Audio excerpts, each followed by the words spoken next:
This is showing in the Y line with the black rail.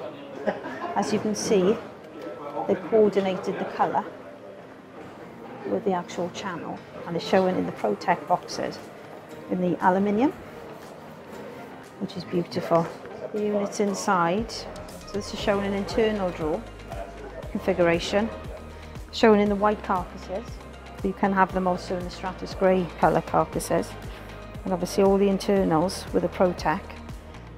You can have some variation of inserts. Now these can actually move about, so you can really mix match them. So this new range now has come in 3 different doors, which are here.